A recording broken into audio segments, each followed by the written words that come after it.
আউযুবিল্লাহি মিনাশ শাইতানির রাজিম বিসমিল্লাহির রহমানির রহিম রব্বি ইশরাহলি সাদরি ওয়া ইয়াসসিরলি আমরি ওয়াহলুল উকদাতাম মিন লিসানি ইয়াফকাহু কওলি। আসসালামু আলাইকুম ওয়া রাহমাতুল্লাহি ওয়া বারাকাতুহু। আজ থেকে আমরা নতুন একটি সিরিজ শুরু করছি মহানবী মুহাম্মদ সাল্লাল্লাহু আলাইহি ওয়াসাল্লামের জীবনী আর রাহিকুল মখতুম কিতাব থেকে। ইনশাআল্লাহ আজকের ভিডিওতে আমরা সৌভাগ্যময় জন্ম এবং পবিত্র জীবনের 40 বছর অধ্যায় থেকে প্রথম পর্ব পরিবেশন করতে যাচ্ছি। তাহলে আজকের ভিডিও শুরু করা যাক। বিসমিল্লাহির রহমানির রহিম। সৌভাগ্যময় জন্ম।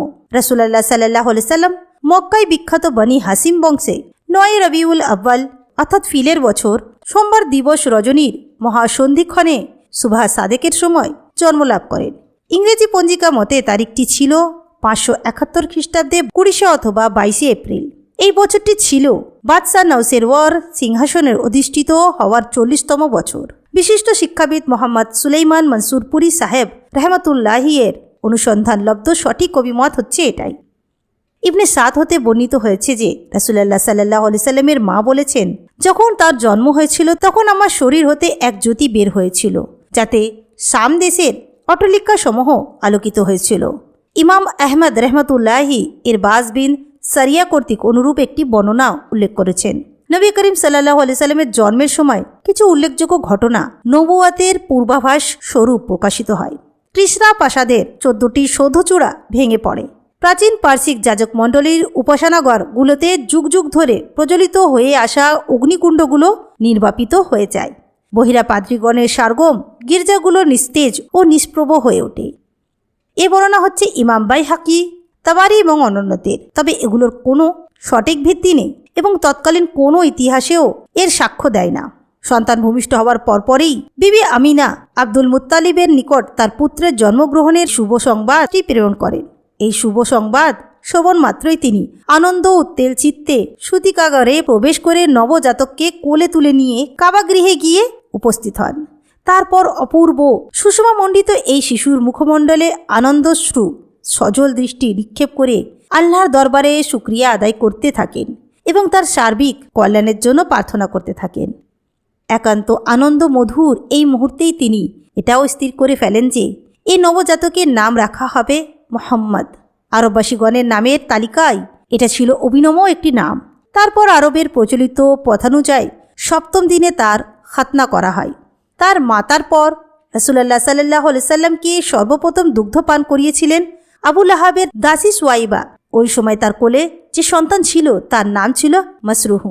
নবী করিম সাল্লাল্লাহু আলাইহি ওয়াসাল্লামের পূর্বে সুয়াইবাহা হামজা বিন আব্দুল মুতালিবকে এবং পরে আবু সালমা বিন আব্দুল আসাদ মাখজুমিকেও দুগ্ধপান করিয়েছিলেন। বনু সাদ গোত্রের লালন পালন। দুগ্ধপৌষ শিশুদের লালন পালনের ব্যাপারে তৎকালীন নগরবাসী আরবগণের মধ্যে একটি বিশেষ প্রথা প্রচলিত ছিল।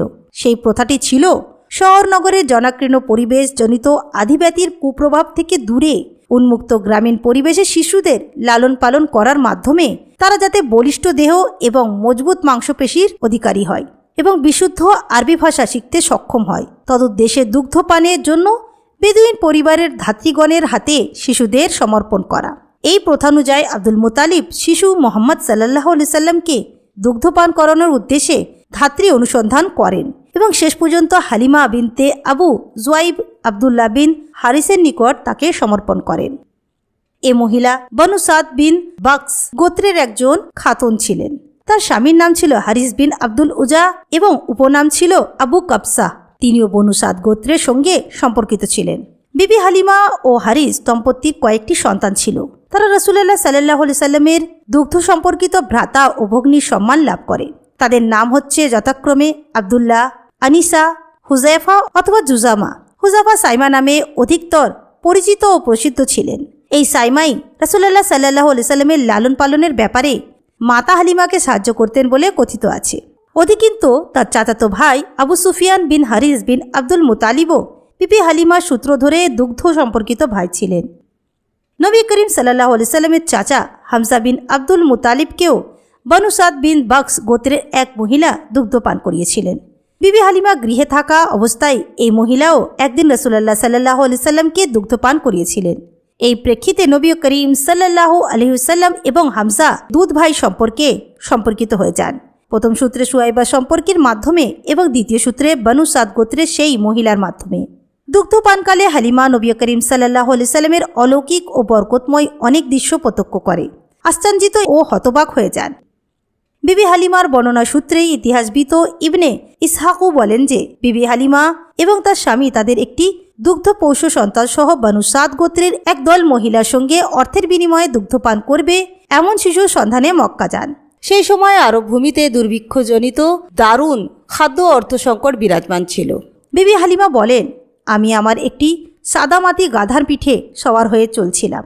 আমার সঙ্গে উটও ছিল, কিন্তু কি আল্লাহর মহিমা যে উটের ওলান থেকে এক বিন্দুও দুধ বের হচ্ছিল না। আমার বুকেও শিশুটির জন্য এক বিন্দু দুধ ছিল না। একদিকে ক্ষুধার তাড়নায় শিশুটি এতই ছটফট করছিল যে সারাটি রাত আমরা ঘুমাতে পারিনি। এমতো অবস্থায় আমরা বৃষ্টি ও সচ্ছলতার আশা ভরসা নিয়ে প্রহর গুনছিলাম, কিন্তু অবস্থার তেমন কোনো উন্নতি না হওয়ায় অবশেষে উপায়ান্তর না দেখে পুনরায় আমরা পথ চলা শুরু করলাম। আমি আমার মাদি গাধাটির উপর সওয়ার হয়ে পথ চলতে থাকলাম। গাধাটি ছিল খুবই দুর্বল। তার দুর্বলতা এবং শক্তিহীনতার কারণে সে এতই ধীরে ধীরে চলতে থাকলো যে এতে কাফেলার অন্যরা অত্যন্ত বিরক্ত এবং বিব্রত বোধ করতে থাকলো। যা হোক, এমনভাবে এক অস্বস্তিকর অবস্থার মধ্য দিয়ে আমরা মক্কায় গিয়ে উপস্থিত হলাম। তারপর আমাদের দলে এমন কোনো মহিলা ছিল না যার নিকট শিশু নবী করিম সাল্লাল্লাহু আলাইহি সাল্লামকে দুগ্ধপান করানোর প্রস্তাব দেওয়া হয়নি। কিন্তু যখনই তারা জানতে পারল যে শিশুটি পিতহীন ইয়তীম, তখনই তারা তাকে গ্রহণ করতে অস্বীকার করল, কারণ দুগ্ধদানের জন্য দুগ্ধপোষ্যের পিতার নিকট থেকে উত্তম বিনিময় লাভের প্রত্যাশা সকলেরই। কিন্তু এক্ষেত্রে তেমন কোনো সম্ভাবনাই নেই। মা বিধবা, দাদা বৃদ্ধ, এই শিশুকে লালন পালন করে তার বিনিময়ে কী বা এমন পাওয়ার আশা করা যেতে পারে? ইতস্তত করে এসব কিছু ভেবেচিন্তে দলের কেউই তা নেয়ার আগ্রহ প্রকাশ করল না। এদিকে দলের অন্যান্য মহিলা যারা আমার সঙ্গে এসেছিল তারা সকলেই একটি করে শিশু সংগ্রহ করে নিল। অবশিষ্ট রইলাম শুধু আমি। আমার পক্ষে কোনো শিশু সংগ্রহ করা সম্ভব হলো না। ফিরে যাওয়ার সময় যতই ঘনিয়ে আসতে লাগলো, আমার মনটা ক্রমান্বয়ে ততই যেন কষ্টকর ও ভারাক্রান্ত হয়ে উঠতে থাকলো। অবশেষে আমি আমার স্বামীকে বললাম, আমার সঙ্গিনীরা সকলেই দুধ পানের জন্য সন্তান নিয়ে ফিরছে, আর আমাকে শূন্য হাত ফিরে যেতে হচ্ছে। এজন্য আমি কিছুতেই মেনে নিতে পারছি না। তার চেয়ে বরং আমি সেই ইয়েতিম ছেলেটিকেই নিয়ে যাই, যা করেন আল্লাহ। স্বামী বলেন, আচ্ছা ঠিক আছে, কোনো অসুবিধা নেই, তুমি গিয়ে তাকেই নিয়ে এসো। এমনটিও হতে পারে যে আল্লাহ এর মধ্যেই আমাদের জন্য কোনো বরকত নিহত রেখেছেন। এমন এক অবস্থা এবং মনোমানসিকতার প্রেক্ষাপটে শিশু মুহাম্মদ সাল্লাল্লাহু আলাইহি ওয়াসাল্লামকে দুধ পান করানোর জন্য আমি গ্রহণ করলাম। তারপর হালিমা বললেন, যখন আমি শিশু মুহাম্মদ সাল্লাল্লাহু আলাইহি ওয়াসাল্লামকে নিয়ে নিজ আস্তানায় ফিরে এলাম এবং তাকে আমার কোলে রাখলাম, তখন তিনি তাঁর দুসিনা আমার বক্ষের সঙ্গে মিলিত করে পূর্ণ পরিতৃপ্তির সঙ্গে দুগ্ধ পান করলেন। তার দুধ ভাই অর্থাৎ আমার গর্ভজাত সন্তানটিও পূর্ণ পরিতৃপ্তির সঙ্গে দুগ্ধ পান করল। এরপর উভয়ে ঘুমিয়ে পড়ল। এর পূর্বে তার এভাবে ঘুম আমরা কখনোই দেখিনি। অন্যদিকে আমার স্বামী উট দহন করতে গিয়ে দেখেন যে তার ওলন দুধে পরিপূর্ণ রয়েছে। তিনি এত বেশি পরিমাণে দুধ দহন করলেন যে আমরা উভয়ে তৃপ্তির সঙ্গে পেট পুরে তা পান করলাম এবং বড় আরামের সঙ্গে রাত্রি যাপন করলাম।